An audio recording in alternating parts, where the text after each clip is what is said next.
तो ये एक और पार्सल रिसीव हुआ। मुझे याद भी नहीं आ रहा था कि ये मैंने क्या मंगाया है, बट ये मीशो की तरफ से आया था। तो मैं इसको अनपैक करने लगी और नए पार्सल आने की तो खुशी सबको होती है। तो जैसे आपको पता है, मैं भी सोच रही थी इसमें से क्या निकलने वाला है। तो चलिए देखते हैं इसमें से क्या निकलेगा।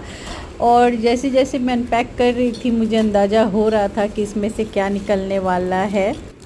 ये है दिया जो मैंने तुलसी गाछ के लिए मंगाया था। जब हम संध्या आरती करते हैं तो हमारे में ट्रेडिशन है कि हम तुलसी के जो पेड़ होते हैं, पौधा होते हैं, वहाँ पे एक दिया जलाते हैं। और जब भी मैं दिया जलाती थी, और मैं 24th फ्लोर पे रहती हूँ, तो इतना ना हवा आता है कि वो हवा से दिया हमेशा बुझ ही जाता था। तो इससे मैं बहुत परेशान थी। तो इसलिए मुझे फिर ये एक अच्छा सा मीशो में दिखा था दिया, जिसमें ये ग्लास के चारों तरफ बाउंड्री जैसा मिलता है। बट ये मुझे शायद असेंबल करना पड़ेगा। मुझे कुछ समझ में नहीं आ रहा था कि करूँ कहाँ से स्टार्ट करना है, किसको किसके साथ असेंबल करना है।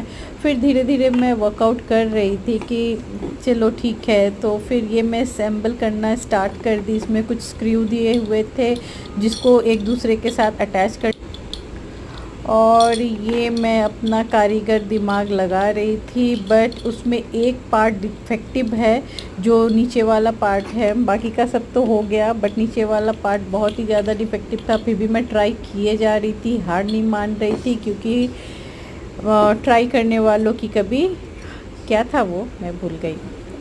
एनीवेज़, तो ये मैं स्टार्ट कर दी थी अपना कारीगर। फिर से मैं ट्राई कर रही थी। जितना भी मैं ट्राई कर रही थी, मुझसे हो ही नहीं पा रहा था। फिर मुझे गुस्सा आ रहा था।